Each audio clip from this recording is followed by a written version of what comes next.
जनवरी की काली रात थी और ठंड ऐसी कि मानो हवा में कांच के टुकड़े घुले हों।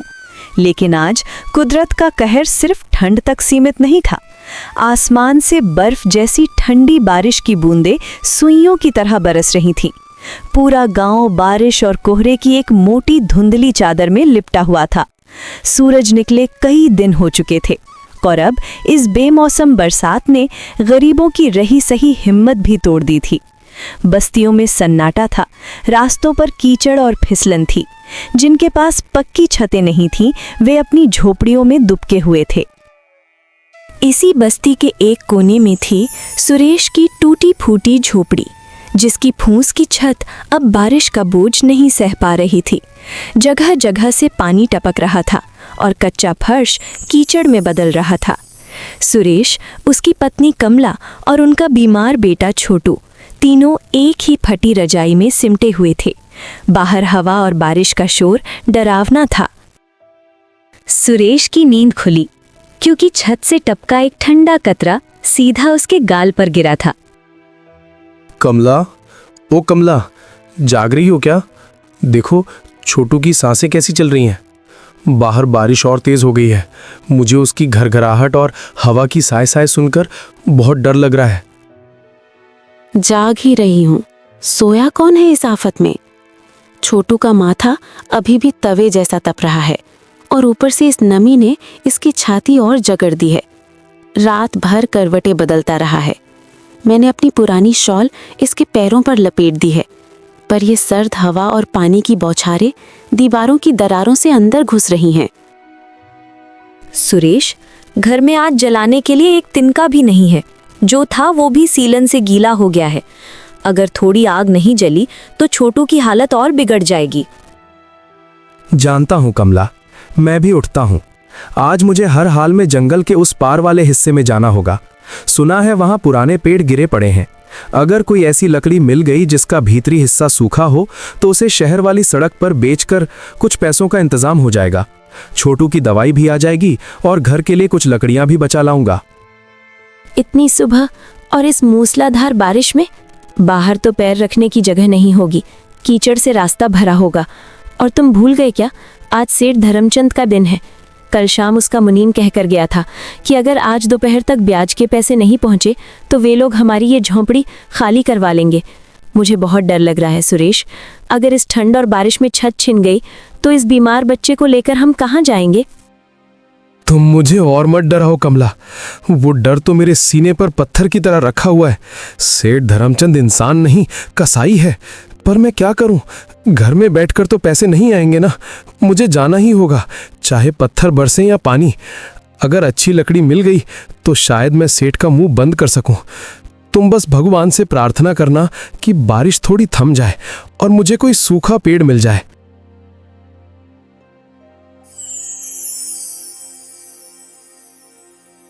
रुको, खाली पेट जाओगे तो चक्कर आ जाएंगे। कल रात की एक बासी रोटी बची है, वो खा लो। और हाँ, अपने पैरों में वो पुरानी बोरी कसकर लपेट लो।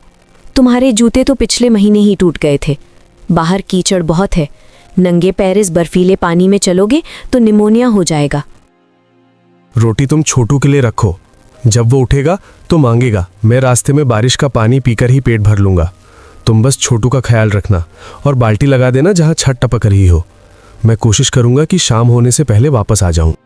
सुरेश ने अपनी पुरानी जंग लगी कुल्हाड़ी उठाई और दूसरे हाथ में रस्सी का बंडल लेकर घर से निकला। बाहर कदम रखते ही बर्फीली बारिश ने उसका स्वागत किया। कोहरा और बारिश मिलकर दृश्य को धुंधला कर रहे थे। हवा के थपेड़े भीग चुके कपड़ों को शरीर से चिपका रहे थे। कीचड़ में पैर धंस रहे थे, जिससे चलना दुश्वार हो रहा था। वो ठिठुरता हुआ फिसलते संभलते गांव की पगडंडी पर आगे बढ़ा। थोड़ी दूर जाने पर उसे खांसने की आवाज सुनाई दी। धुंध और बारिश के बीच से काका हरिया छाता ओढ़े आते दिखाई दिए।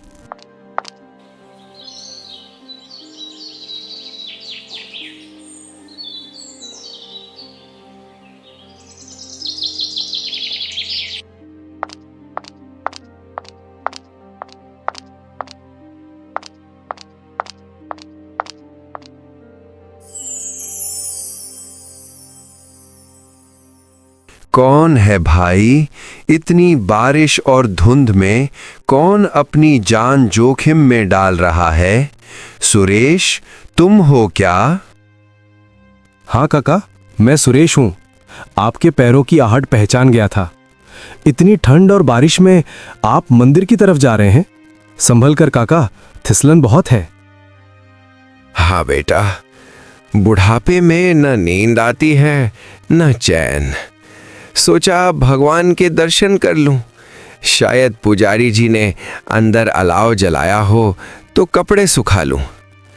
तुम जंगल जा रहे हो ना? तेरी चाल और ये भीगा हुआ बदन बता रहा है कि मन में कोई भारी बोझ है। काका, बोझ तो इतना है कि कंधे झुक गए हैं। सेठ धर्मचंद का कर्जा मेरी जान नहीं छोड़ रहा। आज उसने धमकी दी है कि अगर ब्याज नहीं चुकाया तो इस ठंड और बारिश में घर से निकाल देगा। समझ नहीं आ रहा, लकड़ी बेचकर पेट भरूं या सेठ की तिजोरी भरूं। वो धर्मचंद, उसका नाम मत ले सुबह सुबह। वो तो गरीबों का खून पीकर ही जिंदा है। याद है उसने मेरे छोटे बेटे के साथ क्या किया था? सिर्फ 100 रुपए के लिए उसने उसका हल और बैल सब जब्त कर लिया। बेटा सुरेश, तुम जंगल जा रहे हो तो एक बात मेरी गांठ बांध लो। आज जंगल के पश्चिमी हिस्से में मत जाना। क्यों काका? उधर तो घने पेड़ हैं, शायद सूखी लकड़ी जल्दी मिल जाए। नहीं बेटा, वहां की जमीन दलदली हो गई होगी और कल शाम उधर कुछ शिकारियों को देखा गया था। वन विभाग वाले भी उधर गश्त लगा रहे हैं। दूसरा, बारिश की वजह से उधर का नाला उफान पर होगा। अगर फिसल गए तो कोई बचाने वाला भी नहीं मिलेगा।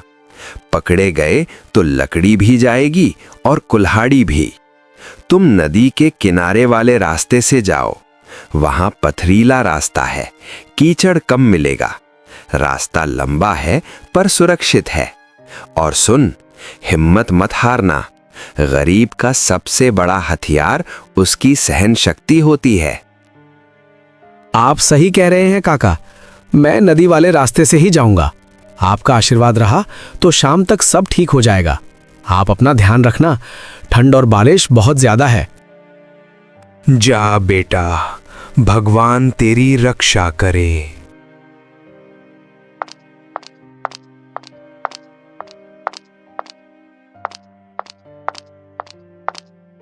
सुरेश काका की सलाह मानकर नदी की तरफ मुड़ गया।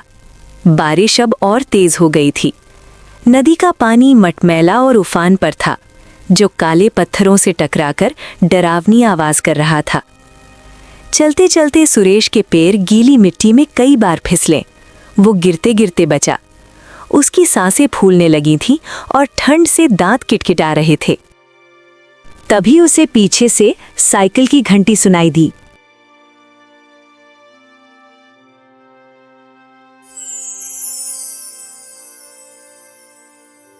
ओ सुरेश, अरे रुक जा भाई, क्या दौड़ लगा रहा है इस कीचड़ में? देख तो सही, मैं हूं दीपक। अरे दीपक तू? मैंने सोचा कोई सरकारी बाबू है। जान हथेली पर रखकर चल रहा हूं भाई। तुझे देखकर थोड़ी जान में जान आई। तू इस बारिश में साइकिल कैसे चला रहा है? चला कहां रहा हूं, धकेल रहा हूं भाई। पहिए कीचड़ में फंस रहे हैं। पर तेरी हालत तो बहुत खराब लग रही है यार। चेहरा पीला पड़ा है, होंठ नीले हो रहे हैं और तू ऊपर से नीचे तक भीग चुका है। तूने कुछ खाया भी है या ऐसे ही निकल पड़ा? इतनी ठंड में ये पतला कपड़ा पहनकर जंगल जा रहा है, बीमार पड़ जाएगा यार। खाने को घर में दाना नहीं है दीपक, कपड़े कहां से लाऊं? छोटू बीमार है, दवाई के पैसे नहीं है, छत टपक रही है और ऊपर से वो सेठ धर्मचंद मेरी जान के पीछे पड़ा है। आज अगर पैसे नहीं ले गया तो वो हमें इस ठंड और बारिश में सड़क पर ला देगा। ये सेठ तो नासूर बन गया है। देख सुरेश, मेरे पास अभी ज्यादा पैसे तो नहीं है। दूध के पैसे शाम को मालिक देगा, लेकिन ये 10 रुपए का नोट रख ले। मैंने इसे पन्नी में लपेट रखा है ताकि भीगे नहीं।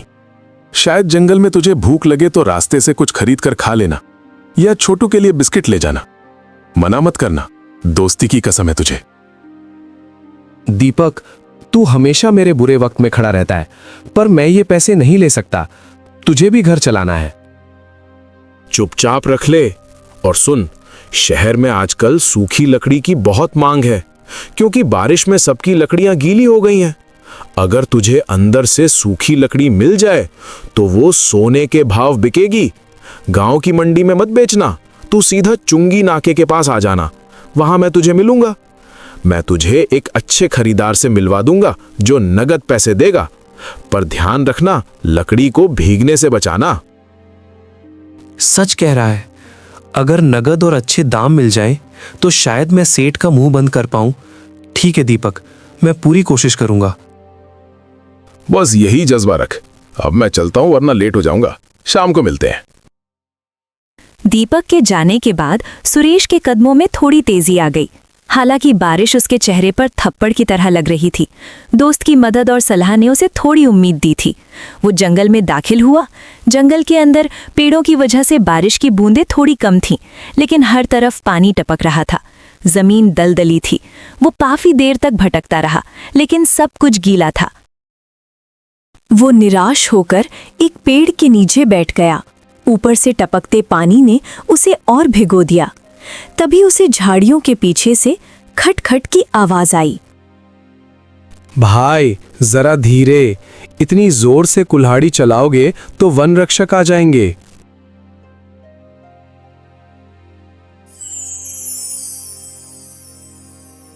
अरे तुमने तो डरा ही दिया भाई। मैं समझा सिपाही आ गया। तुम कौन हो?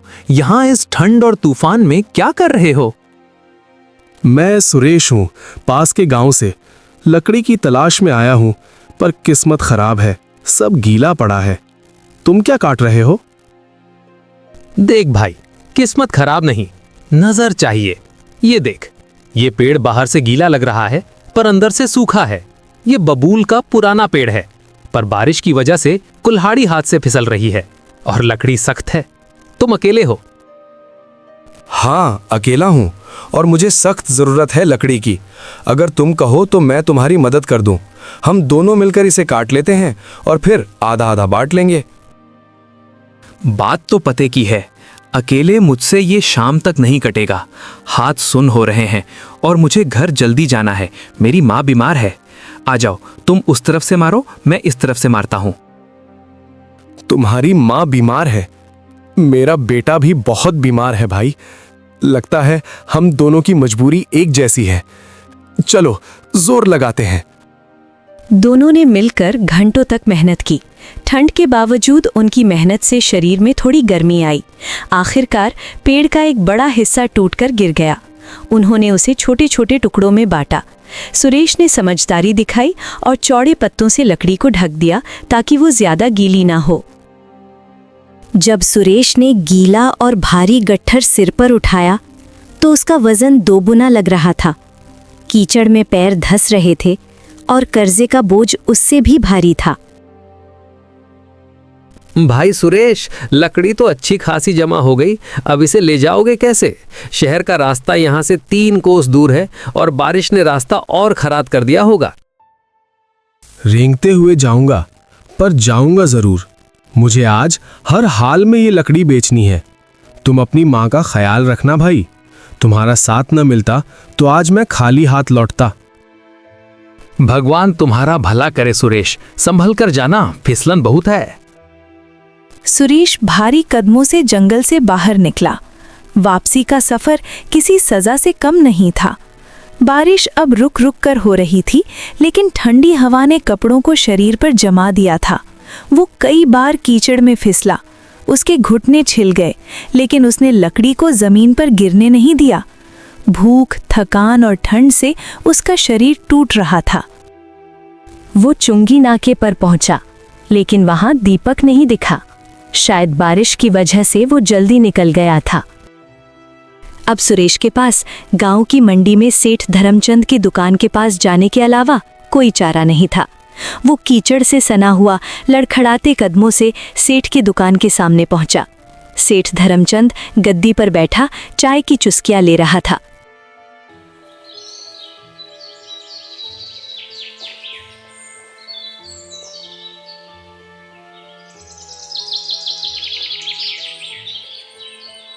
अरे वाह, आ गया नवाब। मैं तो सोच रहा था कि तू भाग गया गांव छोड़कर। क्यों बे सुरेश, दोपहर ढल गई, बारिश भी रुकने को है, मेरे पैसे कहाँ हैं?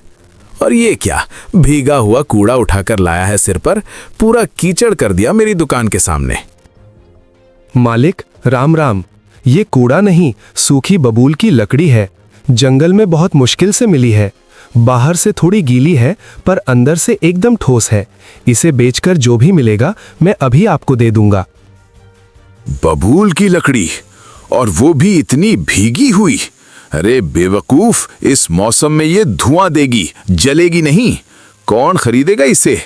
50-60 रुपए, और मेरा ब्याज है पूरे 400 रुपए। बाकी के पैसे क्या अपनी खाल बेचकर लाएगा? मालिक ऐसा मत कहिए, मैंने इसे पत्तों से ढककर बचाया है। बाजार में सूखी लकड़ी का अकाल पड़ा है, इसका भाव अच्छा है, कम से कम 150 रुपए की तो है ये, और बाकी के 50 रुपए मैं अगले हफ्ते मजदूरी करके चुका दूंगा। मेरी विनती मान लीजिए, मेरा बच्चा बीमार है, छक टपक रही है। अगर आज घर छिन गया तो वो इस ठंड और बारिश में मर जाएगा। मेरे सामने ये रोना धोना मत कर, मुझे नगद चाहिए, अभी के अभी। अगर पैसे नहीं है तो ये लकड़ी यहीं रख दे, मैं इसके 200 रुपए काट लूंगा तेरे ब्याज में से। यही बहुत बड़ा एहसान है तुझ पर। बाकी 200 रुपए के लिए कल सुबह तक का वक्त है। अगर कल सुबह पैसे नहीं आए तो अपनी बीवी बच्चों को लेकर कहीं और डेरा डाल लेना, मेरी झोपड़ी खाली चाहिए। मालिक 200 रुपए, ये तो अन्याय है। इतनी ठंड और बारिश में जान जोखिम में डालकर लाया हूं। 200 रुपए में तो मेरा मूल भी नहीं निकलेगा। छोटू की दवाई कैसे आएगी? थोड़ा तो रहम खाइए। रहम? व्यापार में रहम नहीं होता सुरेश। देना है तो दे, वरना लकड़ी उठा और दफा हो जाए यहां से। लेकिन याद रखना, शाम तक अगर पूरे 200 रुपए नहीं आए तो मेरे लठ तेरे घर पहुंच जाएंगे और सामान बाहर फेंक देंगे। आप तो गला घोट रहे हैं गरीब का।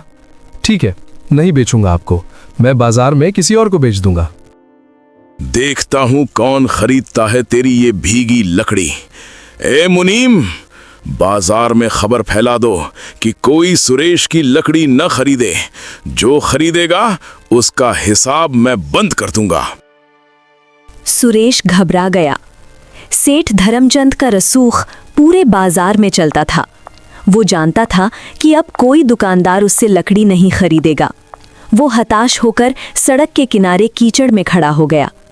आसमान फिर से काला हो रहा था। बारिश दोबारा शुरू होने वाली थी। उसकी आंखों में आंसू थे जो बारिश की बूंदों में मिल गए। वो सोचने लगा, अब घर कैसे जाऊंगा? कमला को क्या मुंह दिखाऊंगा? तभी एक कार उसके पास आकर रुकी। कार से एक सज्जन व्यक्ति बाहर आए। भैया, क्या ये लकड़ी बिकाऊ है? हम लोग यहाँ पास के रिजॉर्ट में रुके हैं, लेकिन बारिश की वजह से वहाँ अलाव की लकड़ी गीली हो गई है।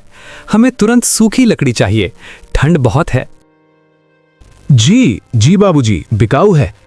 बाहर से थोड़ी गीली है पर यह पक्का बबूल है। अंदर से एकदम सूखा है, बहुत देर तक जलेगी। बहुत बढ़िया, हमें सख्त जरूरत है।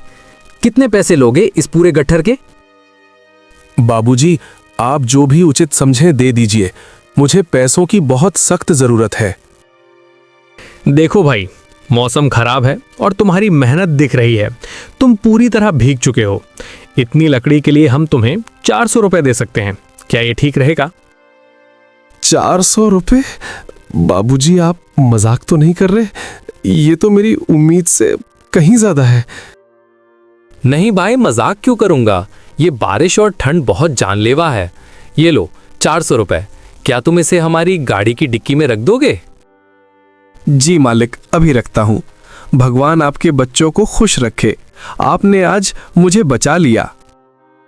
सुरेश के हाथ कांप रहे थे, लेकिन इस बार ठंड से नहीं बल्कि खुशी से। उसने तुरंत सेठ धर्मचंद की दुकान की तरफ रुख नहीं किया। पहले वो दवाई की दुकान पर गया, छोटू की दवाई ली, फिर एक छोटी दुकान से थोड़ा आटा, गुड़ और छत ठीक करने के लिए एक मोटी प्लास्टिक की पन्नी खरीदी। उसके पास अभी भी 200 रुपए बचे थे। वो सीधा सेठ धर्मचंद के पास पहुंचा।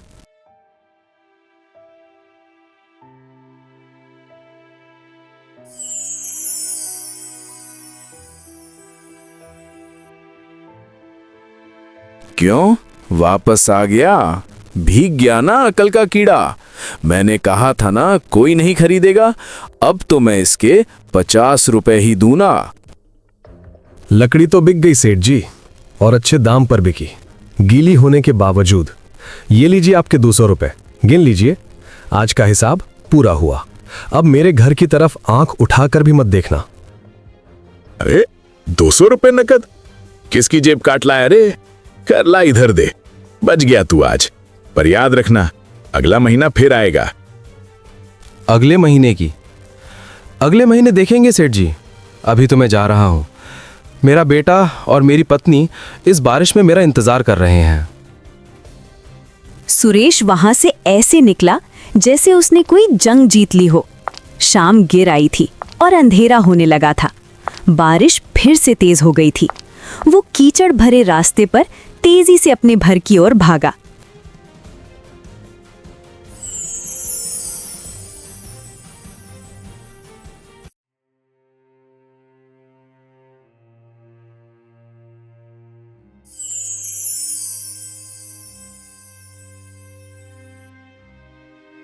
जब वो झोपड़ी के पास पहुंचा तो देखा कि कमला दरवाजे पर दिया जलाए बैठी थी। हवा और पानी के झोंकों से दिए की लौ फड़फड़ा रही थी। तुम आ गए? मैं कितना डर गई थी। ठंड और बारिश इतनी तेज थी। तुम तो पूरे भीग गए हो। क्या हुआ? सेठ ने कुछ कहा तो नहीं? लकड़ी बिकी या नहीं? सब ठीक हो गया कमला, सब ठीक हो गया। देखो मैं क्या लाया हूं। ये छोटू की दवाई है, इसे अभी दे दो। ये आटा और गुड़ है, और सबसे जरूरी ये प्लास्टिक की पन्नी। अब छत नहीं टपकेगी। सच? और सेठ का करना? मुंह पर मार आया हूं उसके पैसे। अब वो हमारी झोपड़ी को हाथ भी नहीं लगा सकता। कम से कम 1 महीने तक हम सुकून से रह सकते हैं। और आज घर पे शुद्ध घी का सीरा बनाना, और मैं सामान भी साथ में लाया हूं।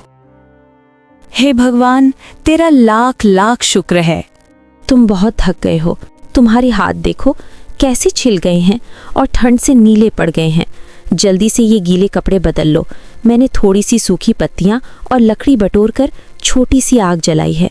बड़ी मुश्किल से सुलग पाई है इस सीलन में। छोटू कैसा है अब? छत से पानी तो नहीं गिरा इस पर? ईश्वर की हम गरीबों पर कृपा हुई। अब जाकर मैंने चैन की सांस ली। छोटू ठीक है, पानी नहीं गिरा।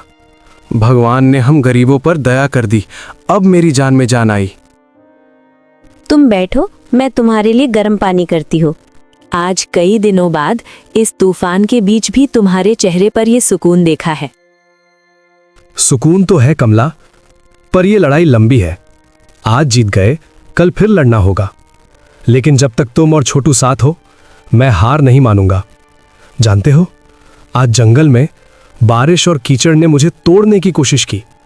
लगा था कि मैं हार जाऊंगा, पर फिर एक अजनबी ने मदद की।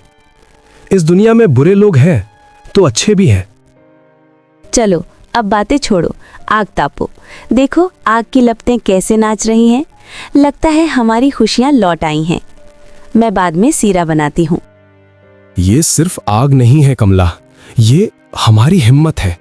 जब तक ये जल रही है, तब तक हम किसी सेठ, किसी ठंड या किसी बारिश के कहर से नहीं डरेंगे। झोपड़ी के बाहर अब भी मूसलाधार बारिश हो रही थी। हवा झोपड़ी को हिला रही थी। कोहरा और अंधेरा गहरा था, लेकिन झोपड़ी के अंदर एक छोटी सी आग के चारों ओर वो छोटा सा परिवार सिमटा हुआ था। उनके पास दौलत नहीं थी, भविष्य की सुरक्षा नहीं थी, लेकिन उस पल उनके पास एक दूसरे का साथ था। पेट भरने के लिए रोटी थी, सिर पर सूखी छत थी और एक जीत का सुकून था। और कभी-कभी जीने के लिए बस इतना ही काफी होता है।